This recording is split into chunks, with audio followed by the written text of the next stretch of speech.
Marguerite Pozzoli et Emanuele Trevi sont à Paris pour participer à une cérémonie assez spéciale.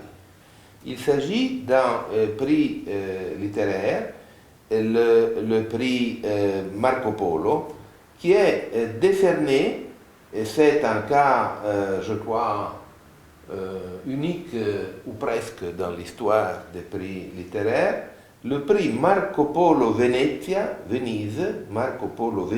est décerné non seulement à un livre et à son auteur, mais aussi au traducteur.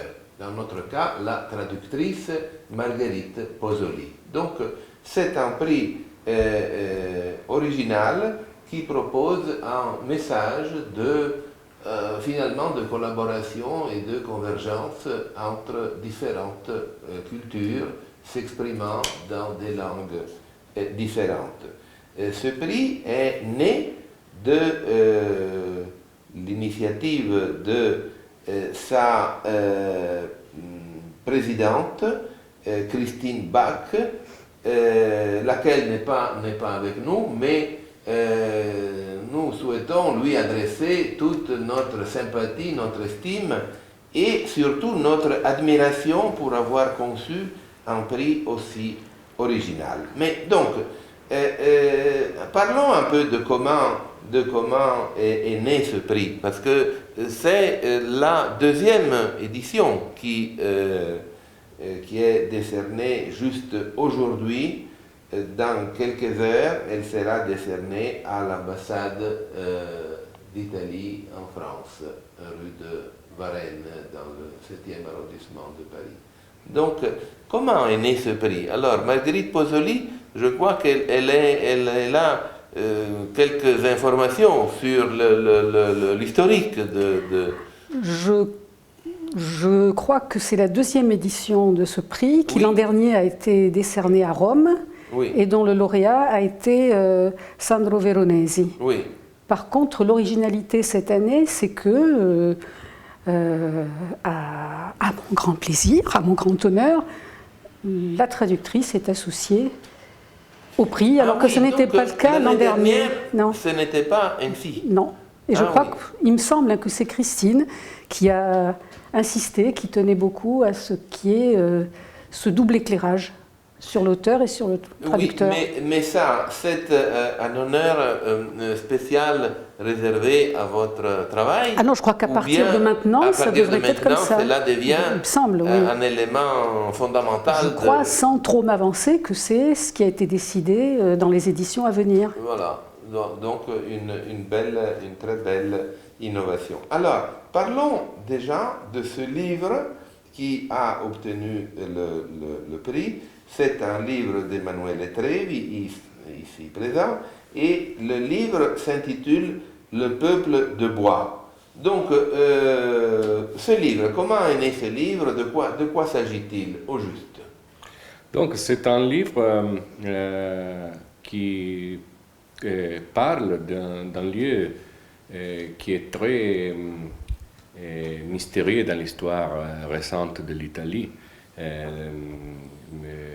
À partir du moment de l'unification de l'Italie dans le 19e siècle, la Calabre, c'est quelque chose de très qui est perçu comme très périlleux, un lieu de passion funeste, où manquent les voies de communication, où il y a une culture inexplicable. Aussi dans le cadre du sud de l'Italie, qui est la fameuse question méridionale. Il y a une chose qui est peut-être très intéressante, que le nombre de soldats piémontais qui ont été envoyés dans la Calabre pour défaire le fameux bande de briganti. Oui. Et pareil au nombre de soldats que les États-Unis ont envoyés en Irak. Dizaines de milliers donc une mobilisation militaire. Oui. Et donc ça, c'est une aspect de l'histoire,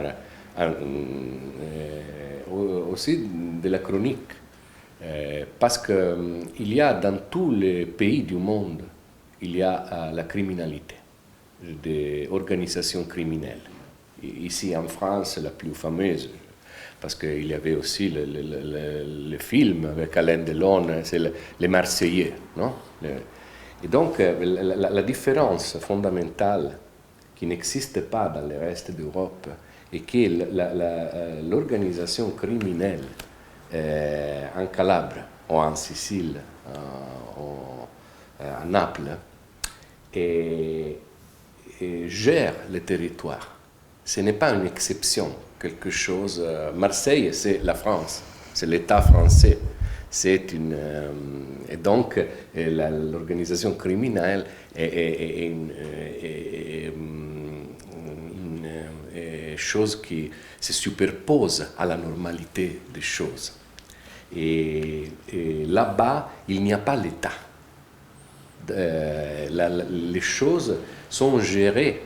Le territoire est complètement contrôlé.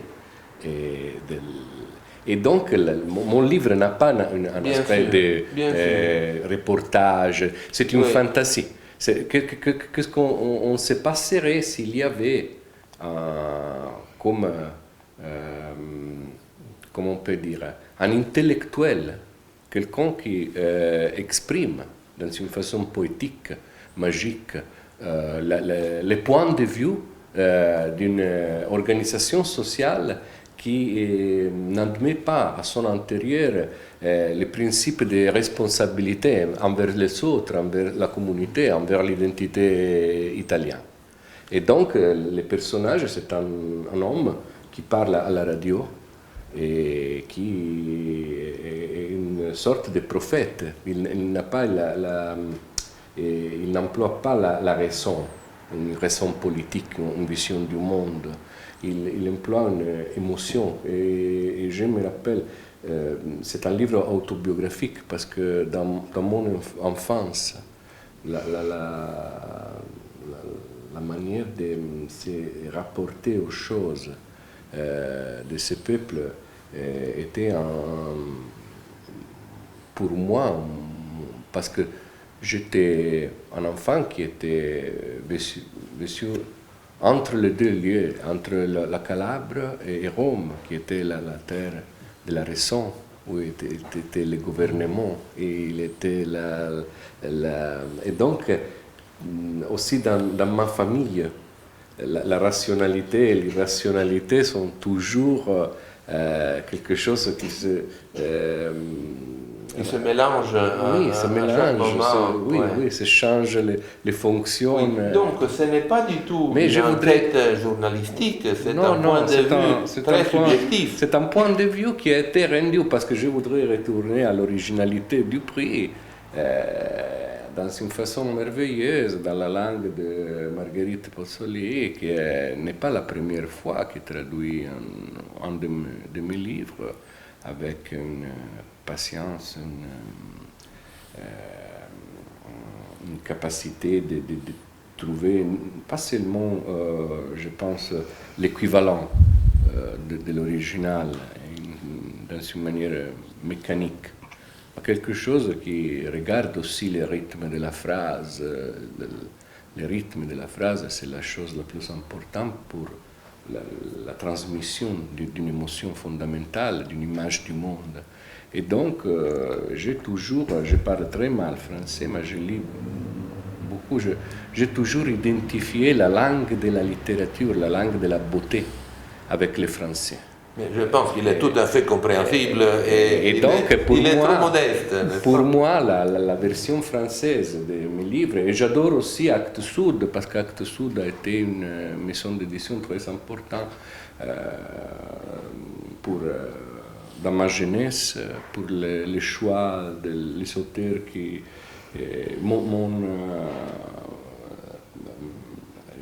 j'ai désiré d'avoir un livre dans le catalogue Actes Sud très, quand j'ai commencé à écrire. Et donc les deux choses sont des choses pour moi très importantes. J'ai la sensation, si je compare la version italienne que j'écris moi-même et la version de Marguerite, que la vraie version de mon ouvrage soit celle de Marguerite. Et donc je souhaite égoïstiquement qu'elle va traduire aussi les autres mes livres. Et donc aujourd'hui, elle me demandait si j'étais en train d'écrire un autre livre et je tentais de susciter sa curiosité parce que ça serait... Avant de passer la parole à Marguerite Pozzoli, je souhaite souligner quelques passages de votre intervention. Parce que vous avez parlé tout à l'heure de la perception de la Calabre. Puis, bien sûr, il y a aussi la réalité de la Calabre. Mais déjà, la perception dans le reste de l'Italie et plus généralement sur le plan européen et international est en effet la perception d'une région périlleuse. Moi, je me souviens, la première fois, je venais d'avoir mon permis de conduire et je suis allé en Sicile en voiture, Fiat 500, et on s'est arrêté à Naples. Alors, le concierge de l'hôtel, qui était peut-être un peu sadique face à des jeunes gens comme nous étions, et donc voulait nous mettre peur, nous disait « Ah, mais là, vous devez traverser la Calabre, là, assurément, on va tout vous voler. » Par la suite, quand j'ai commencé à travailler comme journaliste, j'ai été envoyé lors de la révolte de Reggio Calabria. Il y a eu cette page de l'histoire italienne très intéressante où vraiment se déchaînaient les passions les plus sauvages. L'objectif, c'était la conquête du chef-lieu de la région qui comportait bien sûr un certain nombre de postes de travail. Et donc la Calabre, c'est vrai, tout récemment, il y a quelques semaines, a fait sa parution en France comme en Italie, un film consacré au kidnapping de Paul Getty III, c'est-à-dire le petit-fils de ce milliardaire du pétrole qui était considéré à l'époque, dans les années 70, comme l'homme le plus riche du monde. Et le premier constat de la police, comme le film raconte, a été que le fait d'être kidnappé par le milieu calabrais, c'était ce qu'il y avait de pire, c'est-à-dire ce qu'il pouvait y avoir de plus redoutable pour un garçon de 16 ans, c'était vraiment un adolescent, c'était justement de tomber entre les mains de ces criminels calabrais, qui, pour convaincre le vieux monsieur richissime à payer la rançon, lui avait envoyé une oreille du garçon. Enfin, cela donne aussi l'idée de la cruauté. Voilà. Donc, en même temps, c'est une région d'une beauté à couper le souffle. La beauté de la mer, la montagne, il y a eu des écrivains calabrais très intéressants. Donc, c'est i bronzi di Riace, on a retrouvé ces statues remontant à l'époque de la Grande Grèce, vraiment là aussi quelque chose de tellement puissant. Et donc, région pleine de contradictions, région pauvre traditionnellement, dans laquelle commence à être présent un tourisme assez important, mais enfin, c'est un grand point d'interrogation à l'intérieur d'une mosaïque de situations différentes comme c'est l'Italie, parce que l'Italie vraiment, il est difficile d'imaginer un pays caractérisé par des différences, par cette diversité vraiment extrême. Mais pourquoi ce titre, Le peuple de bois? Parce que le protagoniste de mon livre, c'est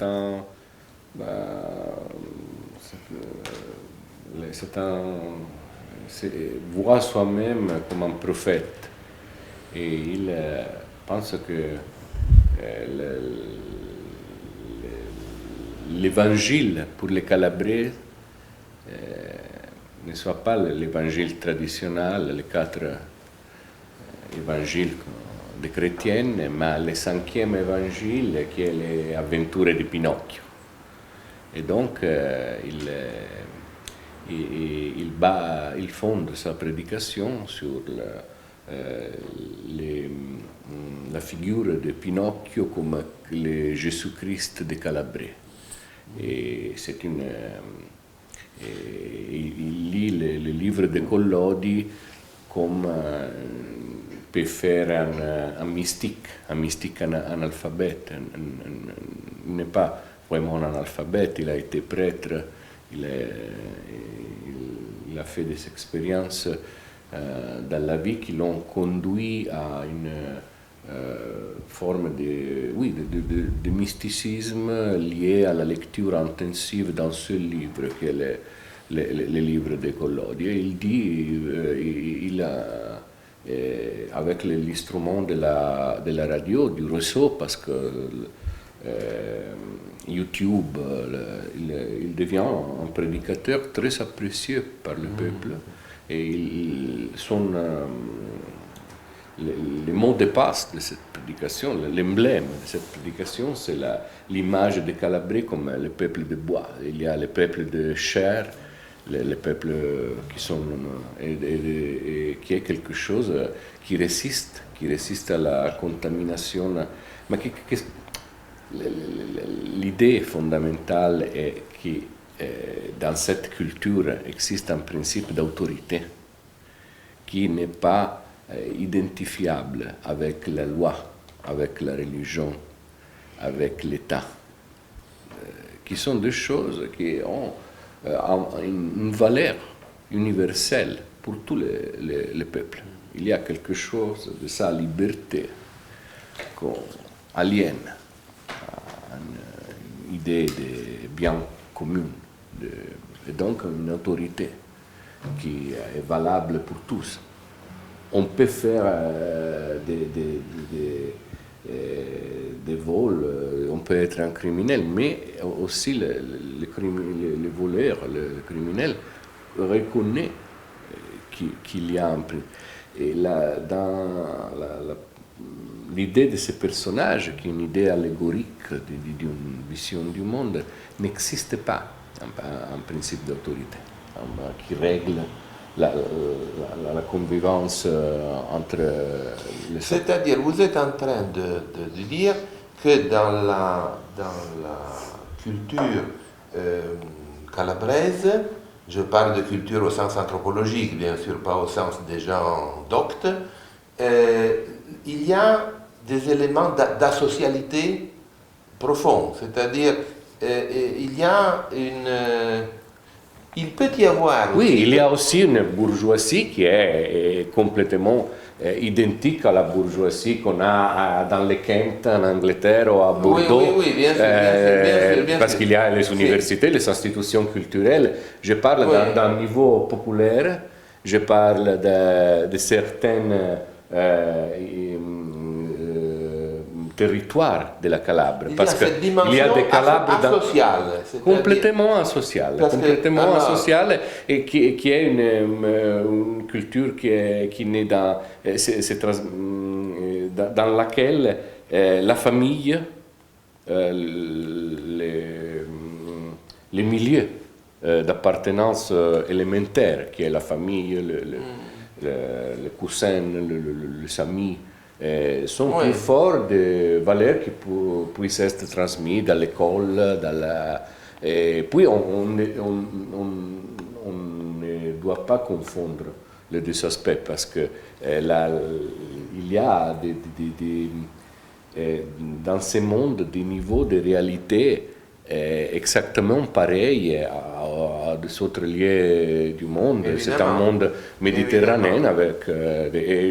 pour exemple, j'ai fait un travail à Cosenza. Oui.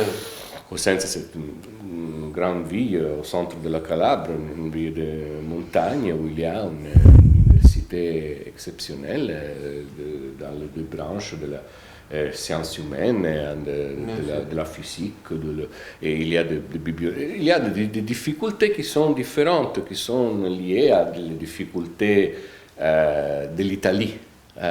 Donc, bureaucratie, les choses qu'on connaît à Venise. En Italie et ailleurs aussi. Et ailleurs, parce qu'il y a une crise européenne.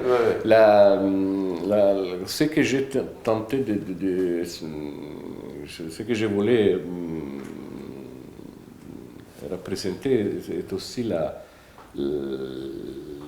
l'énorme multitude de gens qui viennent de l'Afrique.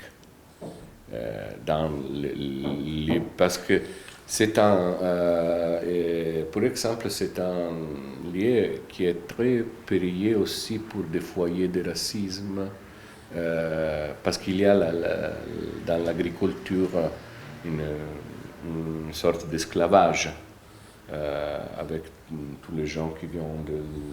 Il caporalato. Il caporalato, sì, il caporalato c'est une autre chose.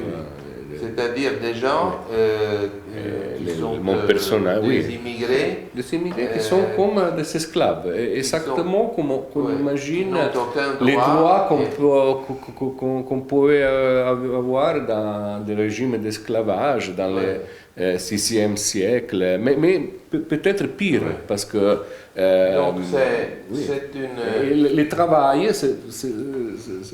est complètement géré dans l'andrangheta, dans cette mafia qui est... L'andrangheta, oui, il faut le dire pour les visiteurs de notre site, c'est l'organisation criminelle spécifique à la Calabre, comme la mafia est plutôt sicilienne, ou la Camorra à Naples, enfin, donc c'est une organisation. Mais en effet, la Calabre est un cas à part. C'est une organisation criminelle qui n'a jamais généré des gens qui collaborent con les institutions, non? La mafia, la Camorra. Il n'y a pas de traître de la Ndrangheta. Il n'y a pas de traître. Parce que et il y a le pourcentage de la sur l'ensemble de la population est impressionnant. C'est impressionnant. Oui. Donc, mais le titre, Le peuple de bois, fait référence à Pinocchio, donc qui est en bois, lui. Oui. Disons, donc, disons pour expliquer ce titre tellement spécial. Alors, Marguerite Pozzoli, j'ai eu le plaisir de la connaître il y a quelques années en raison d'un travail très intéressant qu'elle avait fait, c'est-à-dire elle avait traduit pour la première fois en langue française ce texte sacré de la cuisine italienne, n'est-ce pas? La scienza in cucina, la scienza in cuisine. Di Pellegrino Artusi, la scienza in cucina et l'arte di mangiare bene, Pellegrino Artusi. Alors, pour la génération de mes parents, ce livre était vraiment une sorte de bible gastronomique. Dans toute maison, disons, bourgeoise en Italie, il y avait un exemplaire de ce livre. Ce livre avait été traduit déjà dans les principales langues, en anglais, en allemand, en espagnol, etc.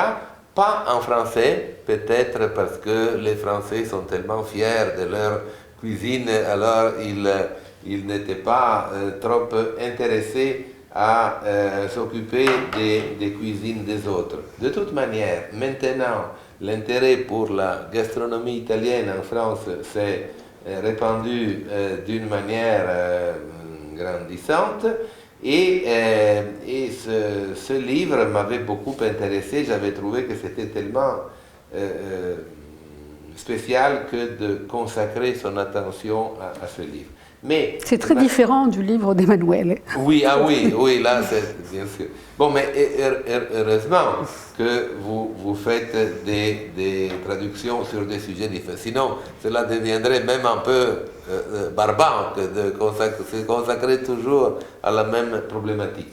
De toute manière, c'est vrai que vous avez fait des traductions qui touchent à différents domaines culturels.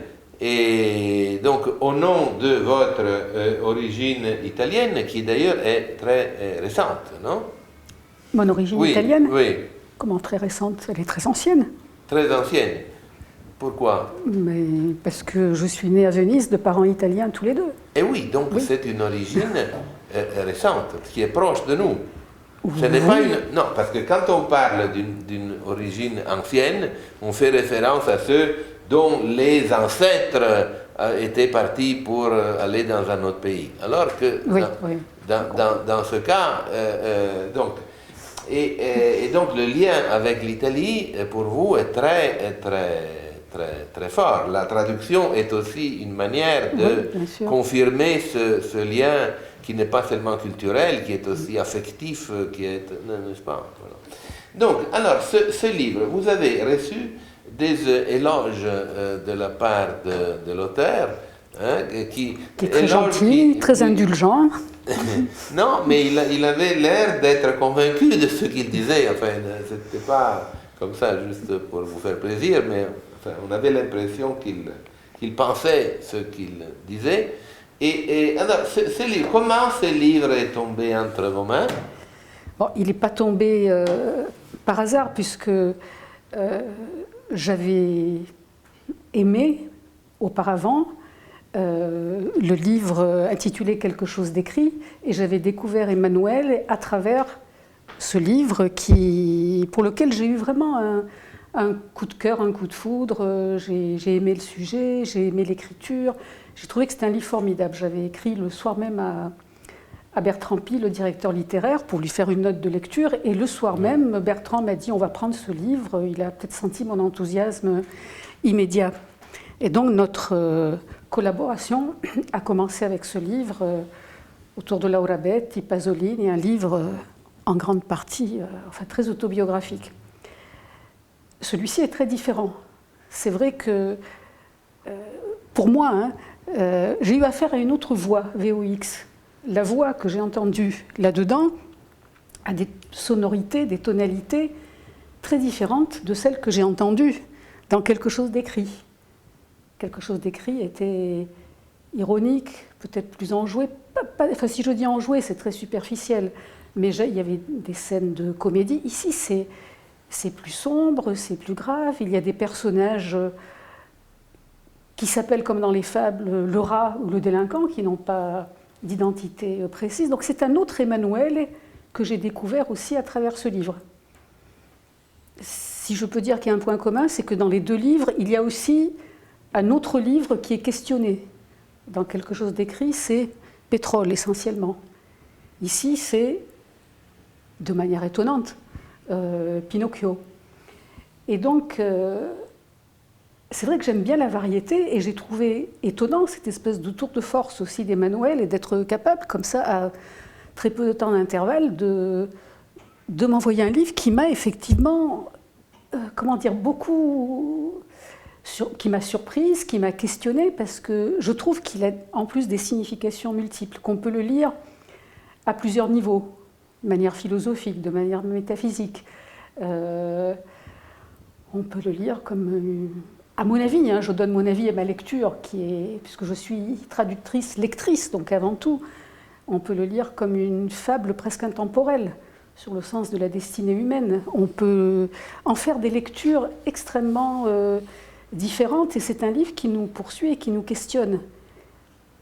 Oui, il faut dire qu'Emanuele Trevi a bien sûr une expérience littéraire, mais il a travaillé pour diverses maisons d'édition. Il a fait partie du jury de plusieurs prix littéraires. Il est collaborateur de différents journaux italiens, dont il Manifesto et il Corriere della Sera, premier quotidien d'Italie. Donc, ce que je veux dire, c'est qu'il n'a pas une sensibilité purement littéraire, mais aussi une sensibilité critique et donc la sensibilité de quelqu'un qui aime réfléchir sur la culture. Ce n'est pas une force de la nature. Il est quelqu'un qui si, c'est une force de la nature. Oui, mais je vais dire... Non, je ne voulais pas l'offenser. Non, je pense que tous les livres que j'ai écrits sont des actes d'interprétation. Et voilà, Donc, voilà. J'ai besoin d'avoir un texte. Puis on peut faire de la critique littéraire, qui est un genre d'écriture que j'adore, qui a des modèles français, surtout pour tout le monde, qui, dans les derniers siècles, Roland Barthes, Maurice Blanchot, surtout. J'ai toujours adoré le langage de la critique, le langage de l'herméneutique. Et puis on peut aussi, mais l'interprétation c'est une narration. On se déplace à l'intérieur de l'aventure qui est la compréhension.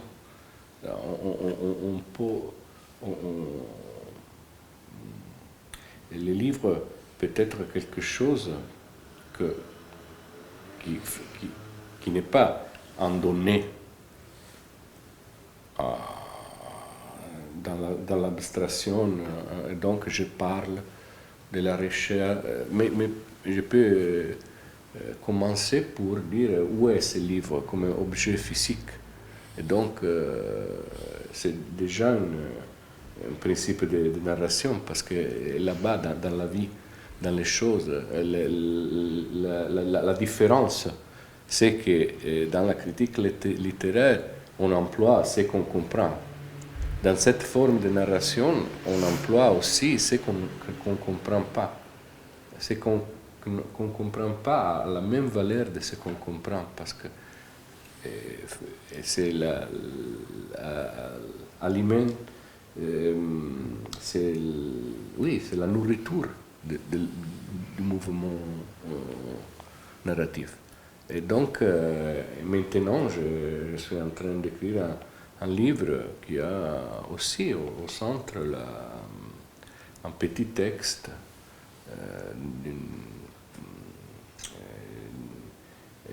d'un poète italien.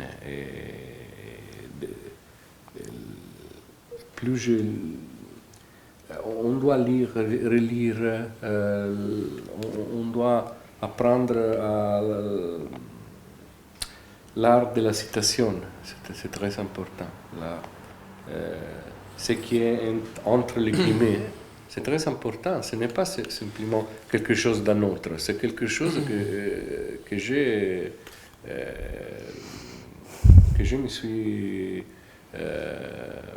volé. Donc, pour moi, c'est difficile de concevoir une œuvre de narration qui ne possède pas cette dimension de réflexion. Oui. Je pense que c'est une forme extrême de critique littéraire. Oui. Donc dans ce sens-là, pas philosophique, littéraire. Votre vocation n'est pas spontanéiste, disons. C'est plutôt. Non, parce que j'adore les écrivains spontanéistes, parce que l'expérience du lecteur c'est différent de ce qu'on écrit. Oui, c'est autre chose. Oui, j'adore les John Fante ou Boris Vian. Voilà, encore une question pour Marguerite Pozzoli, c'est-à-dire quelles sont les difficultés que vous avez rencontrées dans cette traduction. On a compris que vous avez aimé ce livre, Mais est-ce que cette traduction a posé des problèmes particuliers? Il y a toujours des questions particulières. Emmanuel a été assez gentil pour répondre à certaines questions, même directement. Quand nous étions, j'étais à Rome et on s'est rencontrés à une tasse de café, à une table de café, on a échangé. Il m'a expliqué le mieux possible les points qui étaient un petit peu obscurs. Il a relu aussi le texte avant qu'il ne soit publié. Il a lu les toutes dernières épreuves pour déceler aussi éventuellement les erreurs d'interprétation que je pouvais faire ça et là. Et donc ça a été une collaboration, bien sûr. Le traducteur n'est pas infaillible. Et il y avait peut-être un ou deux mots aussi qui étaient un petit peu du dialecte ou qui avaient un sens un peu ambigu. Heureusement qu'il est intervenu et qu'il m'a donné la bonne signification, parce que ça aurait été terrible si l'erreur était restée. Sinon, pour le reste, je dois dire que le style d'Emmanuel, et je ne le dis pas par flagornerie, est un style c'est une langue qui respire. C'est une langue qui est équilibrée. C'est une langue qui ne joue pas des coudes, comment vous dire, pour entrer dans la langue française. Je n'ai pas à forcer, je n'ai pas à me battre. Elle entre assez naturellement, je trouve, dans le rythme de la langue française. Et donc,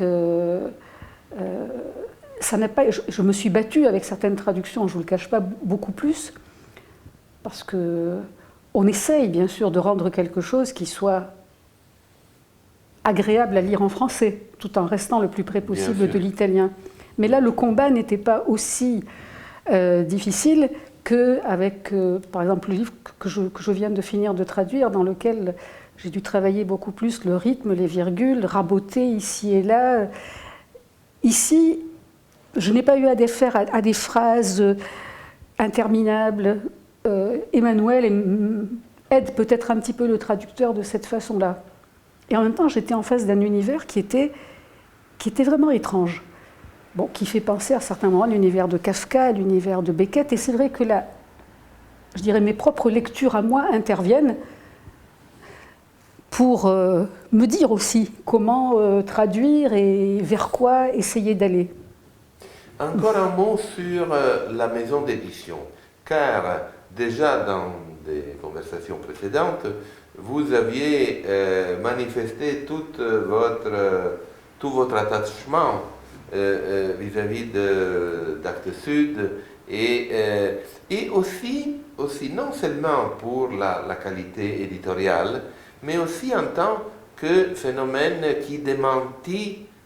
éditorial qui démentit un certain centralisme parisien. C'est-à-dire, donc, ce n'est pas vrai qu'il n'y a que Paris en France, il y a aussi d'autres lieux où l'on peut faire de la création culturelle de haut niveau. Oui, je crois que ça fait pas mal d'années maintenant qu'Actes Sud l'a démontré, et que la petite maison d'édition née dans une bergerie est devenue une grande maison d'édition qui a été récompensée par des prix prestigieux et qui publie aussi en même temps des livres plus difficiles, qui se vendent moins bien, mais qui font la part belle aussi à la littérature à part entière. Non, mais néanmoins, je trouvais que c'était juste de souligner cet aspect du moment que c'est vrai qu'il y a cette réputation de centralisme, n'est-ce pas, qu'on ne peut plus qualifier de jacobin, mais enfin disons c'est une organisation de la nation qui est axée sur la capitale et qui connaît tout de même des exceptions remarquables, y compris Actes Sud. Voilà. Non, et puis je suis attachée à Actes Sud parce que c'est la maison d'édition dans laquelle je suis née en tant que traductrice, qui m'a donné ma chance et qui m'a permis de... Cela fait combien de temps que vous traduisez des textes italiens? Ça fait longtemps, ça fait depuis la fin des années 80, 86, 87. Ah oui, donc cela fait, disons une trentaine d'années. Enfin, oui, plus d'un quart de siècle, voilà, ça fait... Plus d'un quart de siècle, et oui, donc vous avez une expérience considérable. Sans cesse remise en question, parce que je veux quand même vous dire que chaque traduction est une nouvelle aventure. On n'est pas, Oui. Le traducteur n'est pas quelqu'un qui peut se reposer sur, entre guillemets, son expérience. Je crois que notre expérience, elle est toujours remise en jeu. Et que c'est ce qui est bien aussi. Encore une fois, toutes mes félicitations à tous deux pour ce prix qui va vous être décerné dans quelques heures à l'ambassade d'Italie. Donc il y aura la présence bien sûr de l'ambassadeur d'Italie en France, Gian Domenico Magliano, de Christine Bach, présidente du prix littéraire Marco Polo Venise. Donc Christine Bach qui est vraiment à l'origine de ce prix et qui a eu cette intuition de vouloir associer le traducteur à l'auteur. Donc c'est une vision vraiment nouvelle et louable. originale, louable, tout à fait louable. Mais il est prévu aussi la présence des ministres de la culture des deux pays, Françoise Nyssen, donc la ministre française, et Dario Franceschini, qui est le ministre italien. Il va y avoir aussi la présence de l'ambassadeur de France en Italie, Christian Massé, et du maire de Venise, Luigi Brugnaro. Voilà. Donc, je rappelle qu'il s'agit justement de la deuxième édition de ce prix, et là vous m'avez dit que lors de la première édition, le traducteur n'avait pas encore été associé dans le prix, donc là c'est la première fois que cela se passe comme ça. Le président du jury, c'est Umberto Vattani, diplomate, président de l'Université internationale de Venise. Là, je ne peux pas citer tous les membres du jury. De toute manière, il s'agit d'un prix qui est né sous un aura de prestige et donc qui représente une récompense vraiment très significative pour votre travail. Encore une fois, toutes mes félicitations. Merci beaucoup Merci à vous. Merci beaucoup pour cet entretien.